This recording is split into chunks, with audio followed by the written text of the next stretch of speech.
मैं दीपक कुमार आप सभी का करियर नेशन के यूट्यूब चैनल पर स्वागत करता हूं। आज हम लोग शुरू करेंगे इंडियन पॉलिटी, भारतीय राज व्यवस्था। तो सबसे पहले तो हम ये समझने की कोशिश करेंगे कि जो इंडियन पॉलिटी सब्जेक्ट है, इस सब्जेक्ट को किस अनुसार तैयार किया जाए, क्योंकि ये सब्जेक्ट बहुत वास्ट है और अलग अलग एग्जाम्स के लिए ज़रूरी भी है। जहाँ तक अभी हम लोगों का ये वीडियो का सवाल है, तो ये मूल रूप से एसएससी सीजीएल को ध्यान में रखते हुए बनाया जा रहा है और संभव हो तो हम इसको इस तरीके से तैयार करेंगे कि ये बीपीएससी या यूपीएससी एग्जाम के लिए भी ज़रूरत को पूरा कर सकें। अभी फ़िलहाल हम लोग आज ये समझेंगे कि हम लोग इस इंडियन पॉलिटी के अंदर क्या क्या करेंगे, उस कंटेंट को समझ लेंगे, क्योंकि जो एग्ज़ाम्स हो रहे हैं जिसमें जीएस के सवाल आते हैं, चाहे वो एसएससी हो, सीजीएल उसमें, या आपका एलडीसी हो, एमटीएस हो, रेलवे हो, या फिर पब्लिक सर्विस कमीशन से रिलेटेड कोई भी एग्ज़ाम हो, बीपीएससी हो, यूपीएससी हो, इन सभी जगहों पर आपको इंडियन पॉलिटी की अच्छी समझ होनी चाहिए। इंडियन पॉलिटी भारत के अंदर जो अभी व्यवस्था चल रही है राजनीति की, उसकी रीढ़ है, जिसमें सबसे इम्पोर्टेंट चीज़ आपका कॉन्स्टिट्यूशन है। तो कॉन्स्टिट्यूशन को समझना और उससे संबंधित सवालों के जवाब को समझना बहुत ज़रूरी हो जाता है। जैसे जैसे हम लोग एसएससी से सिविल सर्विस की तरफ बढ़ते हैं, तो उसमें कॉम्प्लिकेशंस बढ़ते चले जाते हैं। तो आपको ये समझने की बहुत ज़्यादा ज़रूरत होगी इसके अंदर कि हमें किस लेवल तक इसको तैयार करना है। जब यूपीएससी की हम लोग बात करते हैं तो वहाँ पे मामले कंसेप्चुअल ज़्यादा होते हैं, फैक्चुअल कम होते हैं। लेकिन अगर वही हम रेलवे और एसएससी की बात करें तो रेलवे के अंदर सारे फैक्चुअल मामले होंगे। फैक्ट से रिलेटेड ही अगर सवाल करने हैं तो फिर उसको थोड़ा अलग तरीके से करने की ज़रूरत होगी, लेकिन अगर कंसेप्ट समझने की ज़रूरत है तो उसको बिल्कुल अलग तरीके से समझने की ज़रूरत होगी। हम लोग आज ये कोशिश करेंगे कि कंसेप्ट के साथ फैक्ट को लेके चलें, क्योंकि आज के समय में लगभग सभी स्टूडेंट बिल्कुल एक एग्ज़ाम के ऊपर अपने आप पे निर्भर नहीं रहते हैं, और अगर कोई एसएससी में क्वालिफाइड हो भी जाता है तो वो भी आगे चल करके बीपीएससी या यूपीएससी के लिए विचार रखता ही है। तो उसको अगर समझ हो इस चीज़ की तो शायद ज़्यादा इजी हो जाएगा कि किस प्रकार से हमें इस सब्जेक्ट की तैयारी करनी है। और ये सभी चीज़ों में अब लागू हो रहा है। अगर आप देख रहे होंगे मैथ्स भी, पहले जो मैथ्स होते थे वो ज़्यादातर रिपीटेड होते थे, लोग मैथ्स को रट लेते थे और रट कर क्वालिफाई कर जाते थे, लेकिन अब ये पॉसिबल नहीं है। आपको मैथ्स को भी समझ के ही करना पड़ेगा। अब जहाँ तक सवाल है एसएससी के लिए, तो एसएससी को हम लोग आज शुरू कर रहे हैं, उसके लिए पॉलिटी और हम लोग कंसेप्ट और फैक्ट दोनों को साथ में लेके चलेंगे। जैसा कि हम लोग का जो वीडियो है वो इंडियन पॉलिटी के अंदर है, तो उसमें हमारा जो मेन पर्पस है इसको तैयार करने का, वो एसएससी, सीजीएल और सीएचएसएल दोनों, बीपीएससी, यूपीएससी और क्लैट के स्टूडेंट्स को लेकर के है। क्लैट के स्टूडेंट बिल्कुल ही ज़्यादा निर्भर रहते हैं इस पार्ट के ऊपर, तो उन्हें भी अच्छे तरीके से इस बात की समझ होनी चाहिए कि इंडियन कॉन्स्टिट्यूशन का जो स्ट्रक्चर है, जो सिस्टम है, वो कैसा है। अगर आप इस चीज़ को समझ जाएं तो कई बार क्वेश्चंस टेढ़े हो सकते हैं, आपके नॉलेज में कंप्लीट ये ना हो कि इसका आंसर क्या होगा, लेकिन उसके ऑप्शंस को आप इस तरीके से कट कर सकते हैं कि आप फाइनल आंसर तक पहुंच जाएं, अगर आप चीज़ों को समझते होंगे तब। अगर चीज़ें समझ में नहीं आती है तो अब तो आपको सीधा रट के ही और रटने पर ही आपको विश्वास रखना पड़ेगा। जबकि अगर आप चीज़ों को समझते हैं तो कई बार आप जो ऑप्शंस हैं उनको स्ट्राइक करके फाइनल आंसर तक पहुंच जाते हैं। तो मेन पर्पस हमारा यही है कि हम इस चीज़ को इस तरीके से तैयार करें कि ये समझ में भी आए और आपके फैक्ट्स के भी मामले पूरे हो जाएं। चूँकि ये बहुत लंबा सब्जेक्ट है और इसको एक वीडियो में बनाना संभव नहीं है, तो हम लोग इसको एक सीरीज के रूप में लेकर चलेंगे, ठीक है, जिसको हम लोग एक एक कर आपके सामने लाते रहेंगे। आज पहले हम ये समझें कि हम लोग करेंगे क्या इसके अंदर, और या फिर हमारा जो एरिया होगा वो कहाँ तक होगा। ये इंडियन पॉलिटी है, तो इसमें हमारा जो सबसे पहले यही होगा कि ये है क्या। इंडियन पॉलिटी है, जब हम पॉलिटी की बात करते हैं तो क्या पॉलिटिक्स क्या हो सकता है, या पॉलिटिकल साइंस क्या होता है, तो इन सब चीज़ों पर भी हम उसमें चर्चा करेंगे। तो उसमें हम लोग समझेंगे कि इंडियन कॉन्स्टिट्यूशन ने किस प्रकार का सिस्टम हमारे देश के लिए बनाया है, और ये जो व्यवस्था है किस तरीके से काम कर रही है, कौन सरकार होती है और सरकारों का अलग अलग लेवल क्या होता है। तो हम लोग इस बात को समझेंगे कि ओवरव्यू के अंदर कि हमारा सिस्टम किस तरीके से काम कर रहा है। उसके बाद समझेंगे बैकग्राउंड ऑफ इंडियन पॉलिटी। ये जो भारतीय राज व्यवस्था है वो एक दिन की देन नहीं है। बनाने में भले ही इसे 2 वर्ष 11 महीने और 18 दिन लगे हों, लेकिन ये हमारे पुराने विचारों को समाहित करती है। ये हमारे इतिहास से जुड़ी हुई है। हमारे यहाँ जो गणतंत्र व्यवस्था बनाया गया है, इसकी शुरुआत, जैसा कि आप पहले जानते भी होंगे, इतिहास के अंदर आपने पढ़ा होगा, एंशिएंट हिस्ट्री में ही इसका जिक्र है कि वैशाली में इस तरह की व्यवस्था हुआ करती थी, सभा और समिति के रूप में।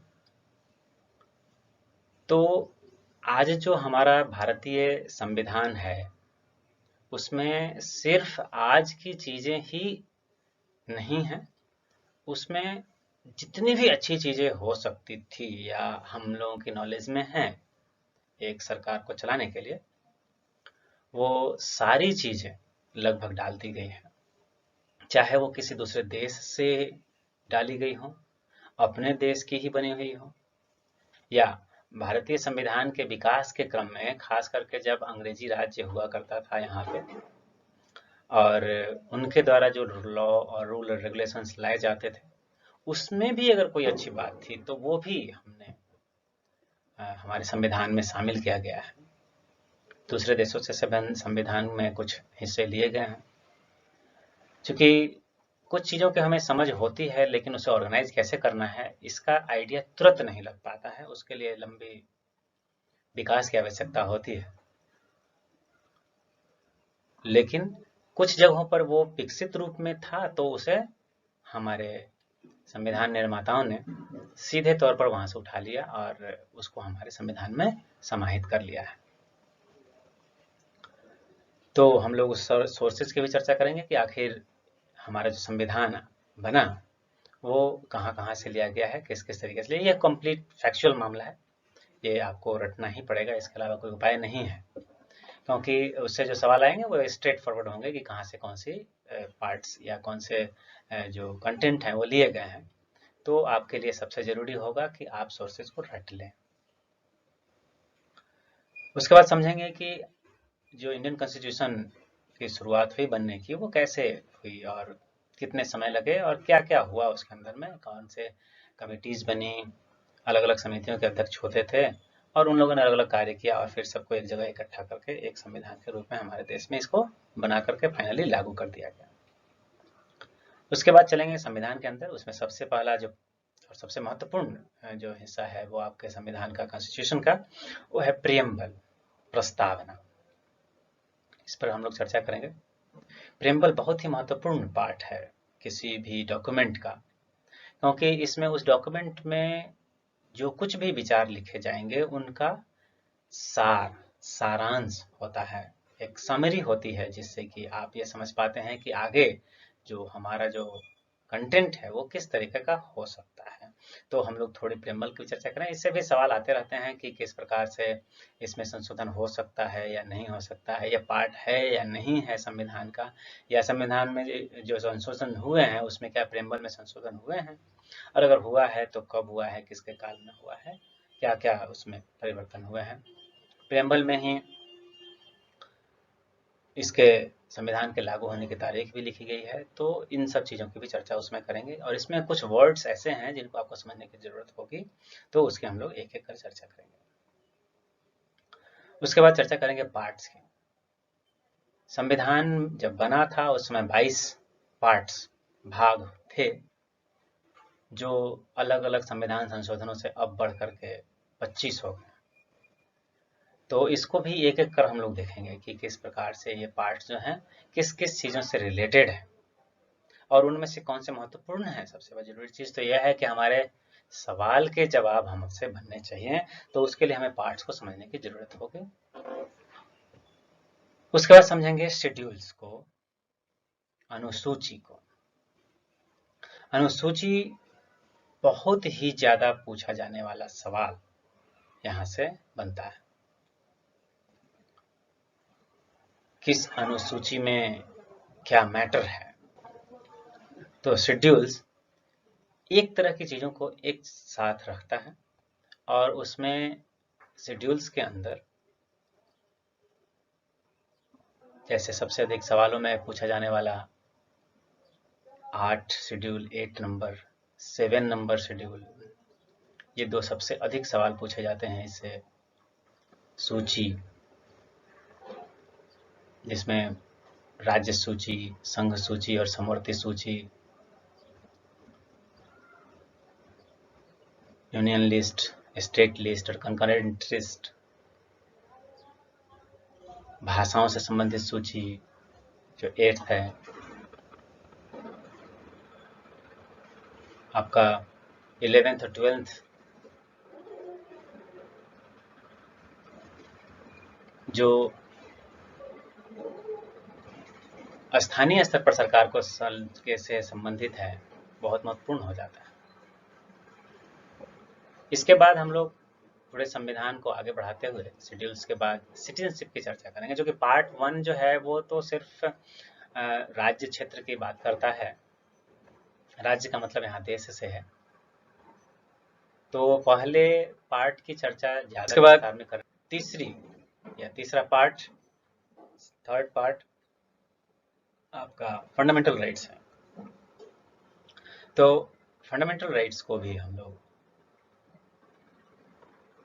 एक एक कर देखेंगे कि इसमें कौन कौन से राइट्स हैं। दूसरा कि जो राइट्स हैं उसमें कौन से भारतीयों के लिए ही सिर्फ सुलभ है, गैर भारतीय नागरिक उसको नहीं प्राप्त कर सकते। इस तरीके से कब कौन सा जो राइट है वो विशेष परिस्थितियों में, खास करके जब नेशनल इमरजेंसी होती है उस समय लागू रहता है, नहीं रहता है। इस तरीके से DPSP, directive principle of state policy, सरकार, राज्य सरकारों के लिए कुछ प्रिंसिपल्स बनाए गए हैं सरकारों के लिए कि कैसे सरकार काम करेंगे,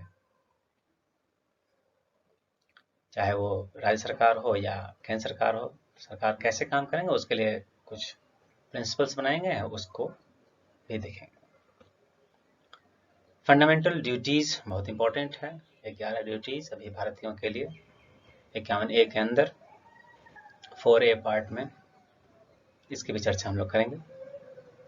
इसके बाद यूनियन के अंदर हम लोग देखेंगे प्रेसिडेंट, वाइस प्रेसिडेंट, इनकी स्थितियां क्या हैं भारतीय संविधान के अंदर और क्या पावर्स हैं, किस तरीके से लोग काम करते हैं। राज्यसभा, लोकसभा और प्राइम मिनिस्टर को। इसके बाद स्टेट के अंदर देखेंगे लेजिस्लेटिव काउंसिल, लेजिस्लेटिव असेंबली। अलग अलग राज्यों में लेजिस्लेटिव काउंसिल नहीं है और कौन से राज्यों में है। लेजिस्लेटिव असेंबली तो लगभग सभी राज्यों में होती ही है। कोर्ट्स के अंदर supreme courts and high courts. फिर देखेंगे आपके जो पार्लियामेंट है वो किस तरीके से काम करता है, उसमें बिल्स, रेजोल्यूशंस, सरकार को काम करने के लिए लॉ ऑफिसर्स, हाउस में कैसे काम की शुरुआत होती है, क्वेश्चन आवर, 0 आवर किस तरीके से होता है, संविधान में संशोधन हुए हैं उसके बारे में चर्चा करेंगे कि कौन से इंपॉर्टेंट है। और उसमें से एक एक संविधान संशोधनों को देखने की कोशिश करेंगे जो हमारे लिए ज़्यादा इम्पोर्टेंट होंगे, क्योंकि अमेंडमेंट्स 104 हो चुके हैं, बहुत ज़्यादा अमेंडमेंट हैं। हाल फिलहाल के अमेंडमेंट आपके लिए बहुत इंपॉर्टेंट होंगे, लेकिन कुछ पहले वाले अमेंडमेंट जो कि बहुत बड़े बड़े अमेंडमेंट रहे हैं या महत्वपूर्ण अमेंडमेंट रहे हैं, तो उनकी भी चर्चा करेंगे। ऐसे हम लोग कई जगहों पर ये चीज़ देखेंगे बीच बीच के में भी कि कुछ किसी अमेंडमेंट के अंदर कुछ ऐसे बदलाव किए गए, तो उसको उसी जगह पे हम लोग समझ लेंगे कि उसमें क्या बदलाव किया गया। फंड्स बहुत इंपॉर्टेंट पार्ट है, जिसमें 3 फंड हैं: consolidated fund of India, contingency fund और पब्लिक अकाउंट ऑफ इंडिया। जिसमें अलग अलग जगहों से पैसे जो है अलग अलग स्थितियों में रखे जाते हैं, अलग अलग तरीके से उसमें पैसे की निकासी का करने की आवश्यकता प्रावधान है। तो फंड्स को हम लोग समझेंगे। तो इस प्रकार से हम लोग क्या करेंगे इसकी चर्चा हमने अभी की है। आगे की वीडियो में हम लोग इन सारे टॉपिक्स को, कंटेंट्स को कवर करेंगे एक एक कर, और इसमें कंटिन्यूटी हो भी सकती है या कभी हम इधर उधर भी इसको कर सकते हैं अपनी ज़रूरत के हिसाब से, लेकिन ये सारे कंटेंट हम लोग कवर करेंगे। ये कोई क्रोनोलॉजी नहीं है कि इसी तरीके से हम लोग काम को करेंगे, इसमें थोड़ा इधर उधर बदलाव भी हो सकता है। धन्यवाद। अब अगले जो हमारे वीडियोज होंगे वो आपको जल्दी ही अवेलेबल होते रहेंगे।